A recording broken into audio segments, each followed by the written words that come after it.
Salajengna penjelasan surat Al-Hajj ayat 28 sinareng ayat 28. A'udzubillahi minasyaitonirrajim. Bismillahirrahmanirrahim. Liyashhadu manafi'a lahum wa yazkuru ismallahi fi ayyamim ma'lumatin ala ma razaqahum mim bahimatil an'am fakulu minha wa a'imul ba'isal faqir. Supaya aranjeuna anu nuju di perjalanan ngalaksanakeun ibadah haji tiasa nyanak pirang-pirang manfaat. Boh manfaat urusan duniawiyah, jadi samemeh ihram mah samemeh niat di mikot ngucapkeun labbaika Allahumma hajjan tiasa nyanak pirang-pirang manfaat. Contohna tijaroh, dagang heula, atanapi bisnis anu sejena tiasa eta gitu. Oge sok canak manfaat urusan-urusan sejen salian ti usaha, nah erek ziarah, erek piknik heula, erek hiburan heula. Nya kitu deui ibadah anu sejena anu teu acan aya pakuat kait sareng masalah manasi itu. Lajeng pek aranjeun kudu ngalobakeun zikir fi ayyamim ma'lumat. Lobakeun zikir dina poe anu parantos ditangtukeun. Tah ayat ieu oge dipertegas oge sareng anu aya dina Al-Qur'an surat Al-Baqarah ayat 203. Wazkurullaha fi ayyamim ma'dudat. Pek aranjeun kudu ngalobakeun zikir ka Gusti Allah dina sababaraha poe anu parantos diitung. Nyaeta dina poe tanggal 10 Zulhijjah dina hari raya Idul Adha, ditambah 3 poe hari tasyrik. Tadina 4 poe ieu teh lobakeun zikir. Nu kahiji zikir di mana edek mencit. Di mana edek mencit pan poe mencit teh kahiji tanggal 10 teras hari tasyrik 11, 12, 13. Tadi mana edek mencit teh kudu zikir heula. Ucapkeun bismillahi wallahu akbar. Nu kaduana di mana urang erek berangkat tati bumi erek berangkat ngalaksanakeun salat Idul Adha, erek ka lapang, erek ka masjid. Nya saena mah upami gaduh lapang mah eta di lapang. Tah ti bumi dugikeun ka lapang tuluy salila urang nuju di lapang memeh khotib naik mimbar pek didinya seueurkeun heula zikir ucapan Allahu akbar la ilaha illallah Allahu akbar walillahil ham. Nya kitu deui anu nuju ngalaksanakeun ibadah haji dina poe anu 4 eta teh kudu ngalobakeun zikir. Nya eta waktos lempar jumroh.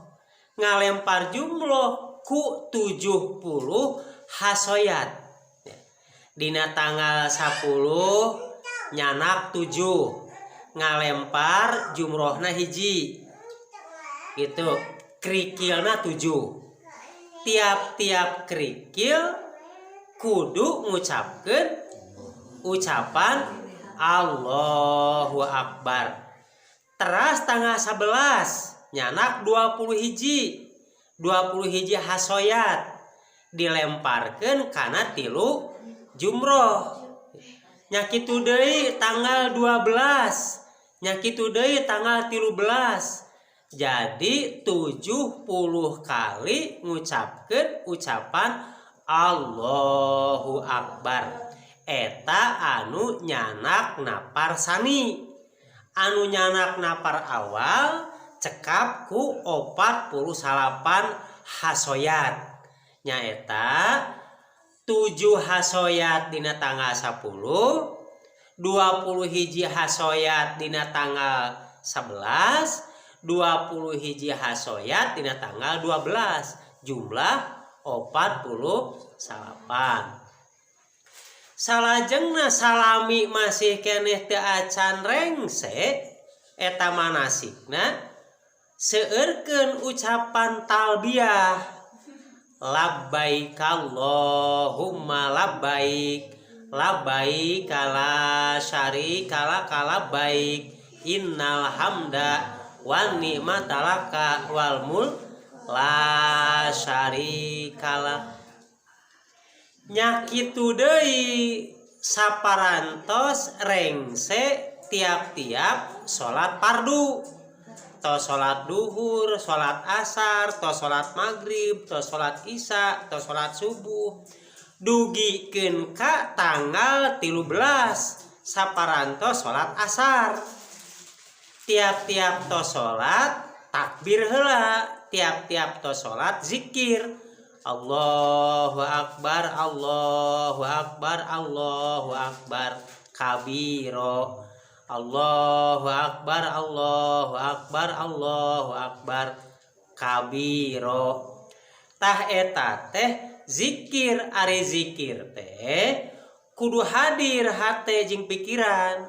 Jadi ulangan sakadar ngucapkeun wungkul, tapi hate jeung pikiran urang ingat ka Gusti Allah. Jadi nguatan keyakinan. Jadi rukun iman anu kahiji urang teh iman ka Gusti Allah teh tah diseuketan dipertajam ku ngalobakeun zikir.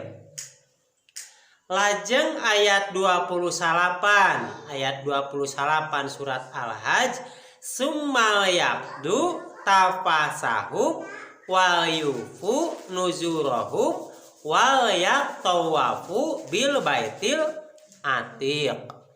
Diparentahkeun pikeun dicukur, pikeun neutekan kuku di mana lamun geus rengse manasikna. Eta disebut tahallul. Ulah dibalikeun, kada mun dibalikeun mah kana dam. Memeh beres manasik neutekan kuku, neutekan rambut atau nyabutan rambut eta teh kena dam. Damna teh nyaeta kudu saum 3 poe atawa mere kadaharan kagenep urang fakir miskin. Masing-masing fakir miskin setengah sok makanan atawa kudu mencit domba atau mencit eme.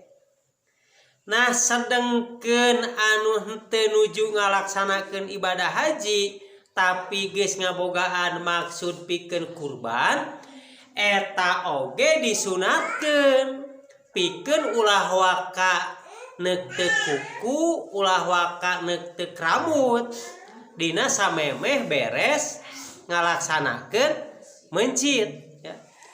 Rasulullah ngadawuh wa idza ra'aitum hilal Zulhijjah wa arada ahadukum ayudahi falyumsik an sya'arihi wa adfarihi.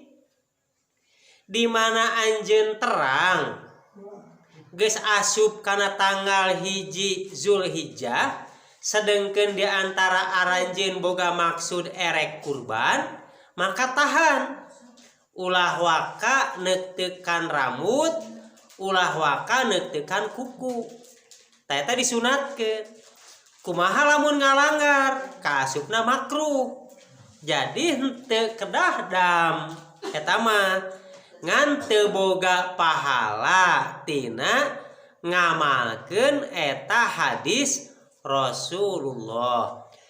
Tah kitu penjelasan Al-Qur'an surat Al-Hajj ayat 28 sinareng ayat 28 anu diperkuat ku surat Al-Baqarah ayat 203.